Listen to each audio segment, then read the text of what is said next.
The stars had belonged to them for 300 years. Their ships moved through space like silver ghosts, silent and terrible. They did not need missiles or lasers or the crude weapons that lesser species used. They had mastered gravity itself. When a warship approached an enemy fleet, it simply changed the rules of the universe around them. Missiles curved away from their targets, pulled by invisible hands. Slugs slowed to a crawl, suspended in fields of crushing force. Enemy ships found themselves pushed into each other, or dragged toward the nearest sun, or simply compressed into balls of screaming metal. They did not fight wars. They ended them. 17 star systems had fallen to their dominion. 17 species now served them, mining their worlds for tribute and bowing before their governors. They had never known defeat. They had forgotten what it felt like to be afraid. When their scouts reported a new species in a small yellow star system, the High Commander barely looked up from his meal. Humans, they called themselves, tool users, primitive technology, chemical rockets and nuclear power and projectile weapons, barely worth the effort of conquest, but the tribute quotas demanded expansion.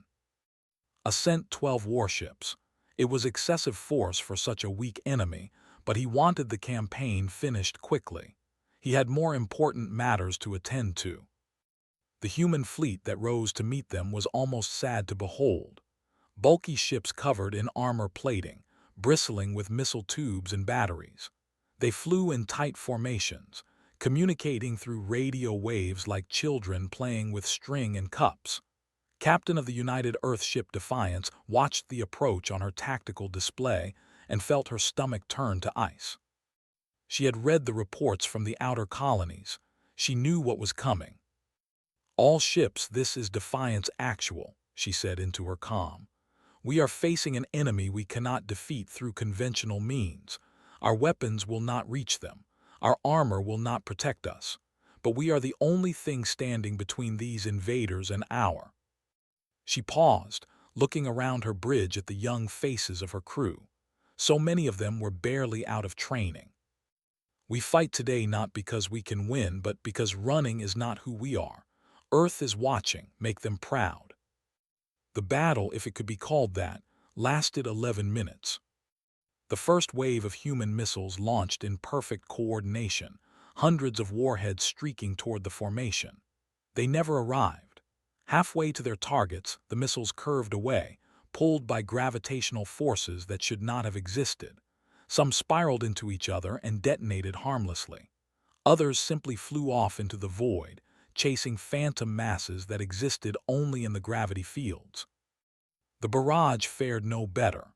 Slugs of tungsten and depleted uranium, accelerated to tremendous speeds, slowed as they approached the enemy ships. They hung in space like frozen raindrops, then fell away, pulled toward artificial gravity wells that the created and dismissed with casual ease. Then the pushed back. Captain felt the Defiance shudder as invisible forces gripped her ship. The hull groaned, metal crying out under stresses it was never designed to handle. On her display, she watched 2 frigates collide, their courses bent by gravity until they smashed together in a silent explosion of fire and debris. "Helm full thrust, try to break free," she ordered, but she knew it was useless. The Defiance's engines screamed at full power, but the ship barely moved. They were caught in a gravity well, being slowly dragged toward a cruiser that was being dragged toward them. In the chaos and terror of those 11 minutes, humanity's first space fleet was destroyed. Ships crumpled. Ships collided. Ships were flung into tumbling courses that would carry them into the sun. 7,000 sailors died without ever seeing the enemy that killed them. But not everyone died.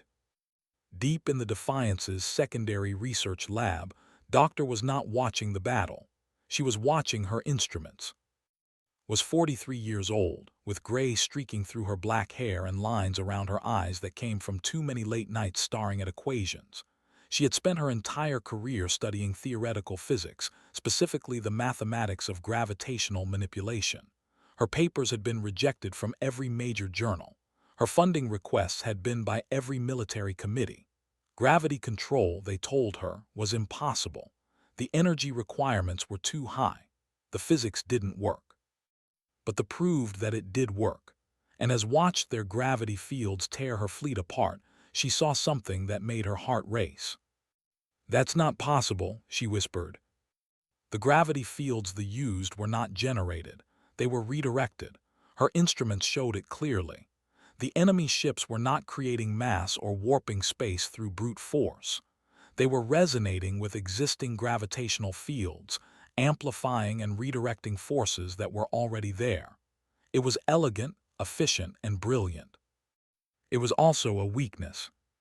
The Defiance lurched hard to port as another gravitational surge caught them, slammed against her console, feeling something crack in her ribs. Warning lights flashed everywhere. The ship was dying around her.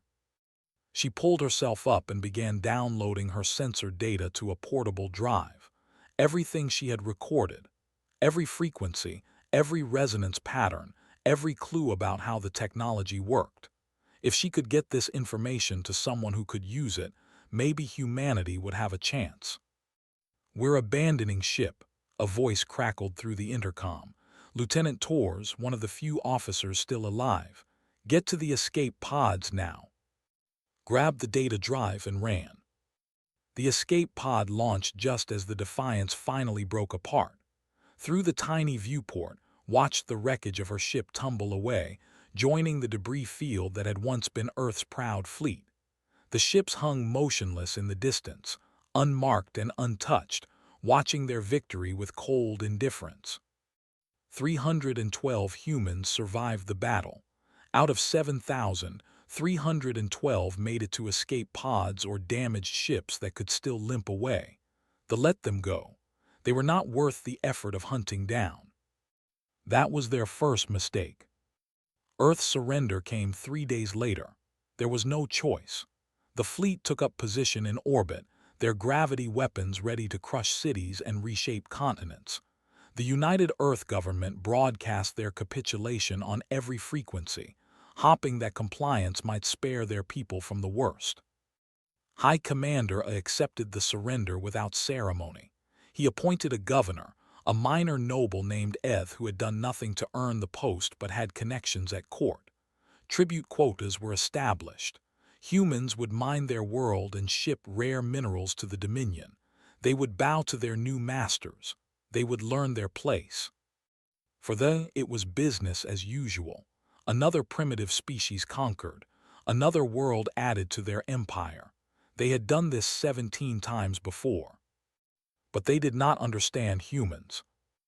In the weeks that followed, the survivors of the battle scattered across the planet.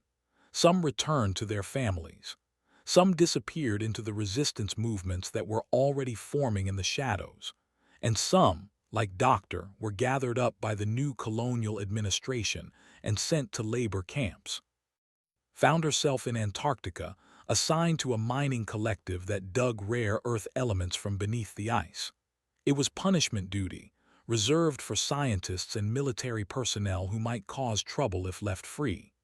The work was brutal, the conditions harsh, and the guards were always watching. But the guards were not watching closely enough. Within a month had made contact with other survivors, engineers, physicists, military officers who refused to accept defeat. They met in the tunnels beneath the ice, speaking in whispers, sharing knowledge and resources, and shared something more. She shared her data from the battle. "Their technology is not magic," she told them, her breath misting in the frozen air. "It's physics, very advanced physics, but physics nonetheless. They redirect gravitational forces through resonance amplification. They're not creating gravity. They're conducting it, like an orchestra conductor directing music that's already being played." Commander David, who had escaped the destruction of the Shanghai with degree burns across half his body, leaned forward. "Can you block it? Jam their frequencies somehow?" Shook her head. "No, their resonance patterns are too complex to jam, but I've been thinking about a different approach." She pulled out a tablet and began sketching equations on the screen. The others watched, most of them unable to follow the mathematics but recognizing the intensity in her eyes. "If they're conducting the universe's gravity like music," said slowly, "then maybe we can change the music itself, create our own gravitational field, one that doesn't follow their rules, one that they can't redirect or amplify because it operates on completely different principles." "Is that possible?" asked. Looked at him, and despite everything, despite the defeat and the occupation and the endless cold, she smiled. "Ask me again in 18 months. Above them, the ships maintained their silent vigil over Earth. Governor Eth grew fat on tribute and congratulated himself on his easy posting. The Dominion turned its attention to other matters, other conquests, other species to crush beneath their gravitational heel. They did not notice the activity beneath the Antarctic ice. They did not intercept the coded messages passing between resistance cells around the world. They did not see the materials being diverted from mining operations, the equipment being smuggled, the construction happening in the deep, dark places where their sensors could not reach. They had conquered 17 species. They knew how conquered peoples behaved. They expected despair. They expected submission. They expected humanity to accept their place in the universe. They did not expect humans to get back up. And that was their second mistake. The 18 months that followed Earth's surrender were the hardest in human history. They were not cruel rulers by design, but they were utterly indifferent to human suffering. Tribute quotas were absolute. If a region could not meet its quota, people starved. If workers could not meet production targets, they were sent to harsher assignments until they broke or died. Millions suffered, many lost hope. But beneath the ice, in the tunnels that humanity had dug for itself, a small group of scientists and engineers worked without rest. They failed and failed again. They ran out of materials and found new ones. They hit theoretical dead ends and worked around them. They lost colleagues to accident and despair and the ever-present cold. And slowly, piece by piece, they built something that should not have existed. Doctor named it the gravitational constant modifier. The soldiers who helped guard their secret called it something simpler. They called it humanity's answer. Governor Eth first noticed something wrong on a routine inspection day. The morning had been unremarkable. He had visited a mining facility, approved some quota adjustments, and executed a few workers who had been caught hoarding food. Standard administrative duties. But as he stepped out of his transport at the main colonial administrative building, the ground felt strange beneath his feet. Heavier, somehow. His personal gravity compensator flickered with warnings he had never seen before. Eth was not a scientist. He had no understanding of the technology that gave his people their power. He was a bureaucrat, a paper pusher who had been given this posting because he had annoyed someone important at court. But even he could tell that something was different. He dismissed the warnings as equipment malfunction. After all, nothing on this primitive world could possibly threaten technology. The thought was laughable. Humans were clever little animals, but they were still just animals. He went about his day as usual, approving documents and issuing orders and counting the days until he could return to civilization. 3 days later, the sky began to fall. It started in orbit. The 12 warships that circled Earth suddenly found their gravity drives behaving erratically. Fields that should have been stable fluctuated wildly. Resonance patterns that had worked perfectly for centuries suddenly produced unexpected results. Ships that had floated effortlessly in orbit found themselves fighting to maintain position. The fleet commander sent urgent reports to the equipment malfunction, she said. Probably something in the local space environment. Solar radiation, perhaps, or some unknown property of this system's gravitational field. She requested engineering support and continued trying to stabilize her ships. The support would never arrive in time. On Earth's surface, stood at the center of a vast underground chamber, surrounded by machinery that hummed with power drawn from a dozen secret reactor sites. Cables thick as tree trunks snaked away into the darkness. Control panels blinked with readings that would have made no sense to any scientist. Commander stood beside her, his face tight with tension. Around them, technicians monitored systems and made final adjustments. 18 months of work had led to this moment. "Are you sure this will work?" asked. His hands were shaking. She clasped them together to hide it. "The theory is sound. The simulations check out, but we've never actually tested it at full power. What happens if it doesn't work? Then we've wasted 18 months and a lot of resources, and they will probably figure out what we were doing and kill everyone involved. And if it does work?" Looked at him, "Then we change everything." She turned to the main console and began entering the final activation sequence. Deep beneath her feet, vast chambers filled with exotic matter began to spin. Power levels climbed toward thresholds that physics said should be impossible. The technology worked by resonating with existing gravitational fields, amplifying and redirecting forces that were already present in the universe. It was elegant and efficient, the product of refinement. The human technology worked by creating gravitational fields from nothing. It was not elegant. It was not efficient. It required enormous amounts of energy and exotic matter that had to be manufactured in secret facilities at tremendous cost. It was crude, brutal, and wasteful. But it was theirs, and it did not follow rules. Press the final button. For a moment, nothing seemed to happen. Then the readings on every panel began to change. Deep beneath the Antarctic ice, a new source of gravity had awakened. Not redirected gravity, not amplified gravity, but gravity created from pure energy, following equations that had derived from first principles in her frozen laboratory. In orbit, the ships went insane. Their gravity drives, designed to work with the existing gravitational landscape of the universe, suddenly encountered fields they could not comprehend. It was as if they had been playing a symphony, perfectly in tune with the cosmos, and someone had suddenly changed the key of the music. Their instruments no longer worked. Their beautiful, elegant technology became worthless. Ship after ship lost control. Some spun wildly as their drives produced random thrust in random directions.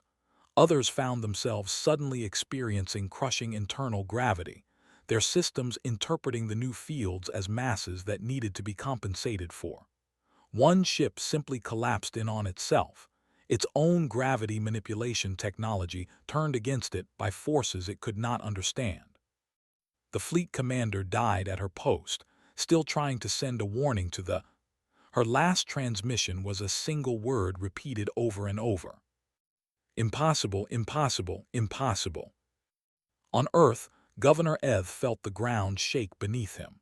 He tried to stand and found that he could barely move. His body felt like it was made of lead. His personal gravity compensator was screaming warnings, trying to adjust to a gravitational field that should not exist. He fell to his knees, then to his face. The floor pressed against him with crushing force. All around him, his staff were collapsing, screaming, dying under the weight of a planet that had suddenly become hostile. They were masters of gravity. They had used it as a weapon for 300 years, but they had always borrowed it, shaped it, conducted it like music from a cosmic orchestra. They had never imagined that someone might simply create their own music. Someone might simply turn gravity on. The doors to the administrative building burst open. Human soldiers poured in, moving easily in what they experienced as crushing force. The humans wore no special equipment, needed no gravity compensators. This was their world, their gravity, tuned to their biology. Governor Eth looked up at the humans standing over him and saw something that chilled him to his core. He saw determination. He saw anger. He saw 18 months of oppression transformed into resolve. And he saw absolutely no mercy. "Get up," one of the humans said, hauling him to his feet with effort. The gravity in this room was still Earth normal for humans, but the governor's compensator was completely overloaded. Your ships are gone. Your guards are being rounded up. Your occupation is over. Eth tried to speak, tried to demand explanations, tried to invoke the authority of the Dominion. But the words would not come. His body was too heavy. The world was too wrong. They dragged him outside, where the sky was filled with falling stars. The debris of the fleet was burning up in the atmosphere, streaking across the heavens like fireworks celebrating humanity's liberation. Somewhere in Antarctica, Doctor watched the same sky through a thick viewport and allowed herself to cry. It had worked. Against all odds, against all expectations, against the 300-year dominance of a species that had never known defeat, it had worked. But she knew, even in that moment of triumph, that this was only the beginning. The Dominion had conquered 17 star systems. They would not accept the loss of Earth quietly. They would come back with more ships, more weapons, more determination. And humanity would have to be ready. She wiped her eyes and turned back to her console. There was work to do. The gravitational constant modifier was a beginning, but it was crude and limited. The next version would need to be smaller, more efficient, capable of being deployed on ships and vehicles. The next version would need to be a weapon. Behind her, Commander was coordinating with resistance cells around the world. Installations were falling everywhere as the occupiers found themselves suddenly helpless in gravity fields they could not control. It was a rout, a complete reversal of fortune that the Dominion had never experienced. For the first time in 300 years, they had lost. And humanity had learned a lesson that would define their species for generations to come. The universe was vast and dangerous and full of powerful enemies, but power came in many forms. They had chosen elegance and efficiency. They had learned to work with the forces of nature, to dance with gravity as a partner. Humans had chosen a different path. When the universe pushed them down, they did not dance.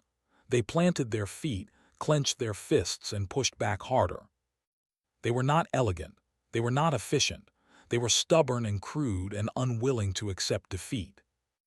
And that, thought as she watched the debris of the alien fleet streak across the sky, made all the difference. The next morning, the first free morning Earth had seen in 18 months, the sun rose over a changed world. In cities across the planet, humans emerged from hiding to find their oppressors gone or captured. Celebrations erupted in streets that had known only fear and oppression. But in laboratories and military facilities, there was no celebration, only preparation. The would return, everyone knew it. This was not the end of the war, it was only the end of the first battle. And when the Dominion came back, they would find humanity ready. Not with borrowed power, not with redirected force, but with weapons of their own making. They had taught humanity that gravity could be a weapon. They would soon learn that humans were very good students. Very good students indeed. Word spread through the Dominion like fire through dry grass. Earth had fallen, risen, and thrown off its conquerors in a single day. The invasion fleet was destroyed. Governor Eth was a prisoner, and the humans had done it with technology that should not have existed. High Admiral Hora received the reports in her command chamber on the Dominion's capital world. She was old for her scales faded to pale silver, but her mind was still sharp. She had commanded fleets for over a century. She had crushed rebellions on a dozen worlds. She had never, in all her years of service, seen anything like this. "Explain it to me again," she said to her chief scientist, a nervous young male named. "How did they do this?" His hands trembled as he manipulated the holographic display. Sensor data from the destroyed fleet played out before them, showing the moment when everything had gone wrong. The humans created an artificial gravitational field, High Admiral. Not redirected, not amplified, but created from nothing. It operates on principles we don't understand. Our technology is designed to work with existing gravitational forces. Their technology generates new ones.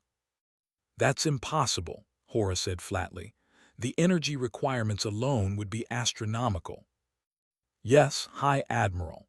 We estimate they drain the equivalent of several major power grids to achieve a single activation. It's wasteful, inefficient, and completely impractical by our standards. But it worked. Swallowed, yes, High Admiral, it worked. Hora studied the holographic display for a long moment. 300 years of Dominion history played through her mind. 17 conquered species. Countless battles won without real resistance. They had grown comfortable in their supremacy. They had forgotten that the universe was full of dangers. Assemble the War Council, she said finally, and prepare a full invasion fleet. Not 12 ships, not 100. I want 500 warships with full support elements. We will crush these humans so thoroughly that no other species will ever dare to resist us again. It will take time to assemble such a force, High Admiral. Then begin immediately, and find me someone who can understand this human technology. I want to know how they did this, and I want to know how to stop it.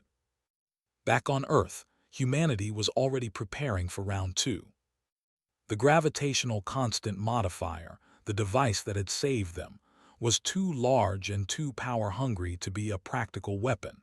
It had required the output of multiple secret reactor sites just to achieve a single activation. If they returned in force, humanity could not simply repeat the trick. Doctor understood this better than anyone. In the weeks following liberation, she worked without sleep, driven by the certainty that their victory was temporary. The device needed to be refined, miniaturized, made efficient enough to be deployed on ships and ground vehicles. It needed to become a weapon, not just a miracle. The fundamental physics is sound, she explained to a room full of military commanders and government officials. We can create gravitational fields from pure energy. The problem is the energy cost. Our current system requires more power than most cities consume in a year. Can you reduce it? General asked. We're working on it. We've identified several theoretical improvements that could reduce energy requirements by a factor of 10, maybe 100. But even then, we're talking about ship-sized reactors to power individual units. How long? Hesitated. 2 years to have working prototypes, 3 to 4 years for mass production, maybe longer. The room fell silent. Everyone knew what that meant. They could return long before humanity was ready. Then we prepare with what we have, General said finally. We continue mining our own system for resources. We build conventional weapons that can at least slow them down. We fortify Earth and spread humanity to other planets so they can't wipe us out with a single blow. He looked at, and you, Doctor, keep working. You've given us hope. Now give us the tools to survive. Nodded and left the meeting with her mind already racing through equations and possibilities. 2 years was not enough time, but she had done the impossible once. Perhaps she could do it again. The months that followed were a strange mixture of celebration and dread. On the surface, humanity rebuilt and rejoiced. The occupation had ended. The aliens were gone. Life could return to normal. But beneath the surface, a massive industrial effort was. Every factory that could be converted to military production was converted. Every mine that could be expanded was expanded. Every scientist who could contribute was put to work. Humanity was preparing for war. The meanwhile were preparing for conquest. High Admiral Hora assembled the largest fleet in Dominion history. 500 warships, carrying millions of soldiers and countless support craft. It was overkill by any reasonable standard. It was a statement. It said that the Dominion would not be humiliated by primitives. But Hora was not a fool. She knew that the humans had surprised her predecessors once. She would not make the same mistake. The humans' technology requires enormous amounts of energy, she told her commanders. Our strategy will be to deny them that energy. We will destroy their power generation facilities before they can activate their weapon. We will strike so fast and so hard that they will not have time to respond. She brought up a tactical display showing Earth and its orbital space. First wave attacks will target power plants, reactor sites, and any installation that might support their gravitational technology.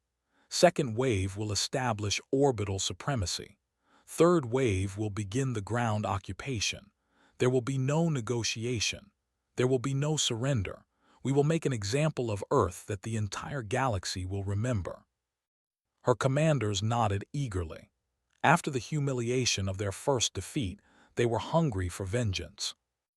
None of them stopped to wonder why the humans had let their sensor probes observe Earth so closely in the months following liberation. None of them questioned why certain installations seemed to be prominently placed, as if designed to be noticed. None of them realized that humanity was playing a very different game. On Earth, Doctor finally completed her breakthrough. The new device was called the Field Generator, or CFG for short. It was 1,000 times more efficient than the original gravitational constant modifier. It still required significant power, but it could run on a ship-sized reactor instead of a planetary power grid. More importantly, it could do something the original device could not. It could be focused. "We can't match their fleet ship for ship," explained to the War Council. "We don't have time to build enough CFG-equipped vessels, but we don't need to."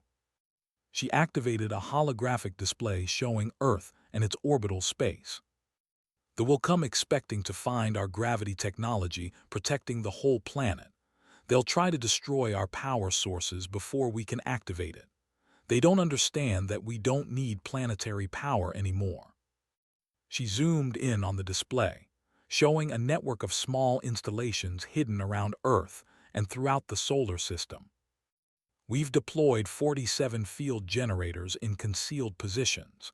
Each one can create a localized gravity anomaly approximately 1 kilometer in radius.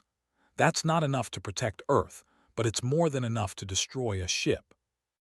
General leaned forward. "You're saying we can turn their own strategy against them. Let them come in close, thinking they're going to destroy our power sources, then hit them with focused gravity weapons they're not expecting." "Exactly. Their ships are designed to handle planetary-scale gravity manipulation. They're not designed to handle sudden, localized gravity spikes directly on top of them.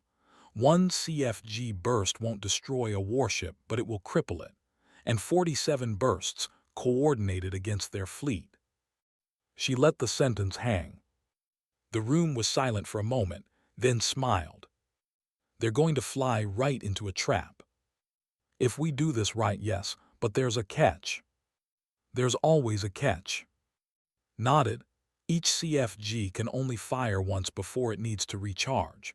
That takes approximately 2 hours. Against a fleet of 500 ships, we'll only get one coordinated strike.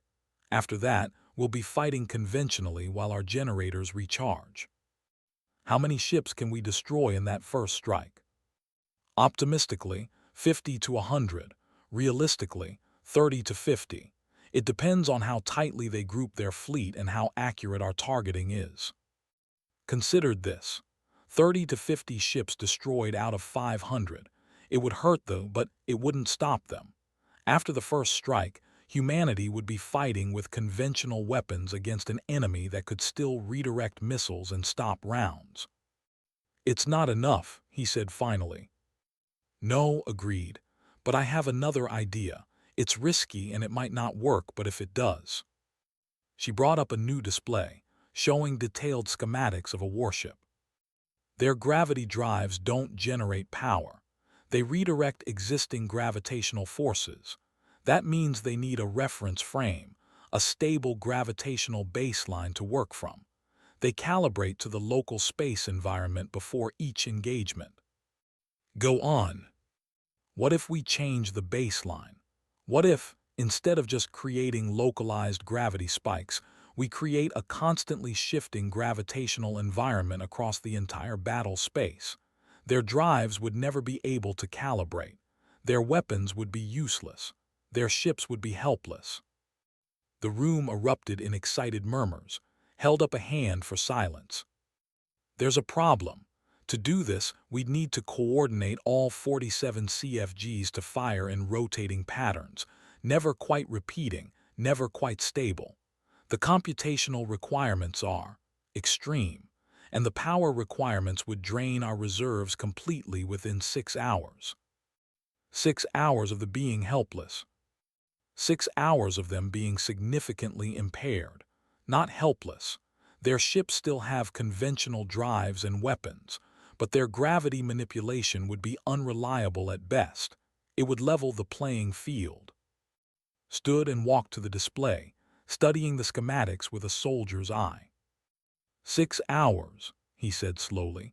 That's 6 hours for our conventional forces to engage without being pushed into the sun. 6 hours for our missiles to actually reach their targets. 6 hours for our people to fight back. He turned to face the room. It's not guaranteed victory, but it's a chance, a real chance. He looked at with something like respect. When can you have this ready? 2 weeks, maybe less. The fleet is already on its way. Our scouts estimate they'll arrive in 10 days. Felt her heart skip. Then we'll have it ready in 10 days, or we'll die trying. It was not a figure of speech. For the next 10 days, humanity worked as one. Scientists and engineers labored without sleep, refining algorithms and calibrating equipment. Soldiers drilled and prepared, knowing that their lives would depend on technology they didn't understand. Civilians prayed and hoped and watched the sky, waiting for the flash of enemy drives. Doctor slept 4 hours total in those 10 days. She lived on coffee and determination, pushing herself past the point of exhaustion. When her hands shook too badly to type, she dictated. When her eyes blurred too badly to read, she listened. When her body tried to collapse, she reminded herself of what would happen if she failed. On the morning of the 10th day, the fleet dropped out of faster-than-light travel at the edge of the solar system. 500 warships, the largest invasion fleet in Dominion history. High Admiral Hora watched her displays as her ships formed into attack formation, confident in their overwhelming superiority. Begin the approach, she ordered. First wave, target all power generation facilities. No survivors, no mercy. The fleet began to move, gravity drives humming with power, ready to crush another primitive species beneath the weight of Dominion supremacy. They did not know that humanity was ready. They did not know about the 47 field generators hidden across the solar system, calibrated and charged and waiting. They did not know that Doctor, exhausted and terrified and absolutely determined, had her hand hovering over the activation switch. They did not know that this time they were the ones flying into a trap. And they did not know that humanity had learned from their defeat, had learned that elegance was not strength, had learned that efficiency was not power, had learned that sometimes the only way to win was to fight with everything you had, no matter the cost. They had taught humanity that lesson 18 months ago, when they crushed Earth's first fleet without losing a single ship. They were about to learn that humans were very, very good students. The final battle for Earth began with a lie. High Admiral Hora's fleet swept into the inner solar system like a wave of silver death. Her ships moved in perfect formation, gravity drives pulsing with power, sensors scanning for any sign of the weapon that had destroyed her predecessors. She knew what to look for now. Massive power concentrations, underground facilities, anything that might house the technology that had humiliated the Dominion. Her sensors found exactly what she expected. Half a dozen major power signatures scattered across Earth's surface, drawing enormous amounts of energy. Perfect targets. First wave, commence attack, she ordered. Destroy those facilities before they can activate. 200 warships accelerated toward Earth, gravity weapons ready to crush the planet's defenses. Behind them, the rest of the fleet held position, ready to move in once the threat was eliminated. Doctor watched them come on her tactical display. Her hand was steady on the activation control. Around her, technicians monitored systems and held their breath. "Wait for it," she murmured. "Wait until they're all in position." The first wave entered optimal range. Their weapons began to charge, preparing to obliterate the power facilities they had so easily located. Those facilities were empty, decoys designed to draw the first wave into a killing zone. "Now," said. She pressed the button. Across the solar system, 47 field generators activated simultaneously. But they did not fire concentrated gravity bursts as they had before. Instead, they created a constantly shifting web of gravitational anomalies, overlapping and interfering and never quite repeating. The effect on the fleet was immediate and catastrophic. Ships that had been moving in perfect formation suddenly lurched in random directions as their gravity drives encountered fields they could not interpret. Weapons that had been charging to fire found their targeting computers giving impossible readings. Navigation systems that had worked flawlessly for 300 years began reporting that the ships were in multiple locations at once. High Admiral Hora felt her flagship shudder as competing gravitational forces tore at its hull. "Report," she demanded. "Our drives are malfunctioning, High Admiral. We're getting contradictory gravitational readings from every direction. The calibration systems can't establish a baseline." "Override them, fire manually." "We're trying, but the targeting computers can't distinguish real mass from artificial gravity signatures. Every time we aim at a human target, the readings change before we can fire." Hora stared at her tactical display in disbelief. Her beautiful fleet, the largest ever assembled, was falling into chaos. Ships were drifting out of formation. Some were firing blindly, their weapons creating new gravitational disturbances that made the confusion even worse. Others had shut down their drives entirely, trying to recalibrate in a gravitational environment that refused to stay still. And then the humans attacked. Earth's conventional defense fleet, the collection of cruisers and frigates and carriers that had been hiding behind the planet, emerged into the chaos. They were small and weak compared to warships. Their weapons were primitive. Their armor was thin. But their missiles flew true. Without gravitational interference, human weapons worked exactly as designed. Warheads that had been casually redirected in the first battle now found their targets. Slugs that had been suspended in gravity wells now punched through alien hulls at full velocity. The first warship exploded 17 seconds after the human attack began. The second followed 3 seconds later. By the end of the first minute, 12 ships were dead or dying. Hora watched her fleet suffer losses it had never experienced. In 300 years of conquest, the Dominion had never lost more than a handful of ships to primitive resistance. Now, in less than an hour, she had lost 47, with more falling every minute.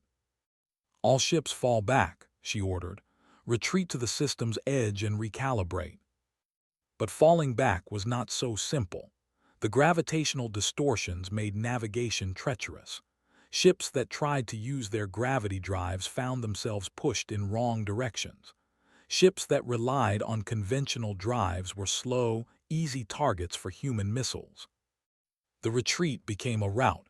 The rout became a massacre. At the edge of the battle, General watched the destruction with grim satisfaction. They were winning. Against all odds, against all expectations, they were winning. But he knew it couldn't last, had warned him. The gravitational distortion field was burning through their power reserves at an unsustainable rate. In 6 hours, maybe less, the generators would go silent.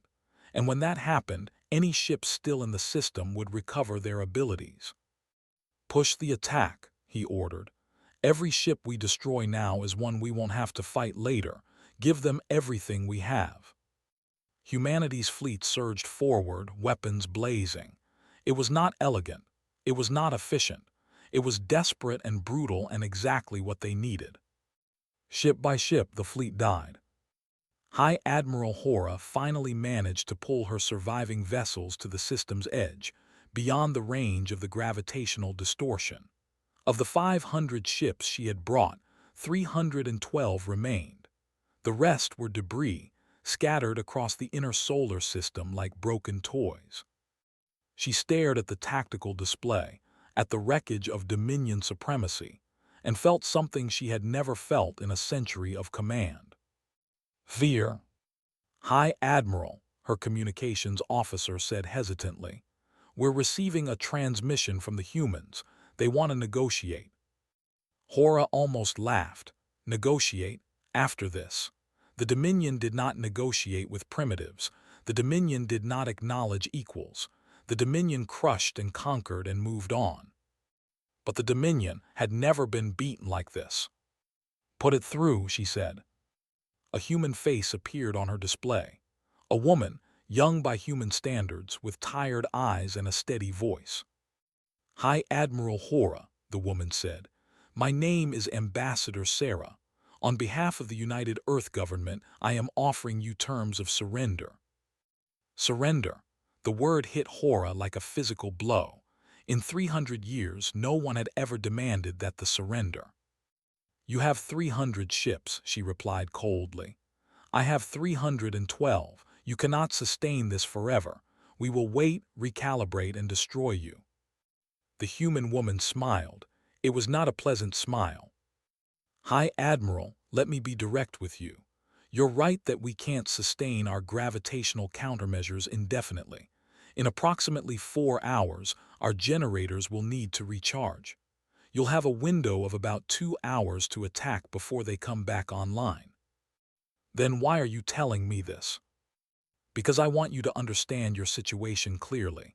In 4 hours, you'll have 2 hours to attack. But in those 2 hours, you'll be facing a planet that has just proven it can destroy 188 of your warships. You might win. You might take Earth. But how many ships will you lose? 100, 200, more." Hora said nothing. "And here's the thing, High Admiral. We've already transmitted the specifications for our gravitational technology to every human colony in the system. We've sent copies to research stations throughout the outer planets. Even if you destroy Earth, you won't destroy the knowledge. The next time you come, we'll be ready. And the time after that. And the time after that." The ambassador leaned forward. "You came here to make an example, to show the galaxy what happens to those who resist the Dominion. But you've made the wrong example. You've shown that they can be beaten. You've shown that your gravity technology isn't invincible. How long before other conquered species start wondering if they could do what we did?" Hora felt cold. The human was right. Even if she destroyed Earth, the damage was done. The Dominion's reputation for invincibility was shattered. 17 conquered species were watching. 17 species that might now be thinking about rebellion. "What are your terms?" she asked finally. "Simple. You leave this system and never return. You release the 17 species you've conquered to govern themselves. And you sign a treaty recognizing humanity's sovereignty and promising to never attack us again. The Council will never accept these terms." "Then don't bring them to the Council. Bring them our counter-proposal. Leave now with your fleet intact and tell your rulers that humanity is not worth the cost. Tell them that we're too stubborn, too crude, too willing to fight to make conquest worthwhile. Tell them to leave us alone." Ambassador paused. "Or stay and fight. Lose more ships. Prove to every watching species that they can be beaten again and again until there's nothing left of your empire but memories." She smiled again. "The choice is yours, High Admiral, but I suggest you choose wisely." High Admiral Hora stared at the human woman for a long moment. 300 years of Dominion history weighed on her shoulders. 300 years of victory and conquest and unchallenged supremacy. And now, a species that had been spacefaring for barely 2 centuries was dictating terms to her. "You have not heard the last of us," she said finally. "The Dominion will remember this insult. We're counting on it. Maybe next time you'll think twice before attacking someone just because they're smaller than you." The Admiral cut the communication and turned to her fleet commander. "Set course for home, we're leaving." "High Admiral, we're retreating." Hora looked at the debris field that had been almost 200 of her ships. She looked at the small blue planet that had them. She looked at the faces of her officers who had never known defeat and were now struggling to understand it. "We're not retreating," she said slowly. "We're reporting to the Council. They need to know what we've learned here today." "What have we learned, High Admiral?" Hora was silent for a long moment. "We've learned that there are some species that don't know when to surrender. Some species that don't understand that they're supposed to lose. Some species that, when you push them down, just get back up and hit harder." She turned away from the display. "We've learned that humans are dangerous, not because they're powerful, not because they're advanced, because they simply refuse to stop fighting." The fleet turned and accelerated toward the system's edge. One by one, the great warships engaged their faster-than-light drives and vanished, leaving human space behind. On Earth, billions of people watched the sky and cheered as the last alien signature disappeared from their sensors. After 18 months of occupation and weeks of desperate preparation and hours of brutal combat, it was over. Humanity had won. In her laboratory, Doctor slumped in her chair, exhaustion finally overwhelming her. Around her, technicians and soldiers were celebrating, hugging each other and crying with relief. She should have been celebrating too. She had done it. Her technology had saved them. But all she could think about was the work still to be done. They would be back. Maybe not today, maybe not tomorrow, but eventually. They would learn from this defeat just as humanity had learned from theirs. They would develop countermeasures, new technologies, new strategies. And humanity would have to be ready. She pulled herself upright and reached for her tablet. There were equations to refine, systems to improve, defenses to strengthen. The war was over, but the work would never end. General found her there an hour later, still working, still planning. "You should rest," he said gently. "You've earned it." "I will soon, there's just—" She gestured at her tablet, at the endless calculations and projections. "There's always more to do." Nodded, he understood. Victory was not an ending. It was just the beginning of the next challenge. "Thank you," he said, "for everything. You saved us." Looked up at him, and despite her exhaustion, she smiled. "We saved us, all of us. Every scientist and soldier and worker who refused to give up. Every human who looked at impossible odds and said, 'Not today.'" She turned back to her tablet. "That's what we do. That's what we are. When the universe pushes us down, we get back up. When they turn gravity against us, we turn it right back. When they tell us we can't win, we find a way." She began typing again. "And we never, ever stop fighting." Outside, the sun was setting over a free Earth. The stars were coming out, bright and beautiful and full of possibility. Somewhere out there, they were fleeing back to their empire, carrying news of their defeat. Somewhere out there, 17 conquered species were hearing rumors of a small blue world that had done the impossible. And somewhere out there, in the vast darkness between the stars, the universe was waiting to see what humanity would do next. It would not have to wait long. Humanity was just getting started.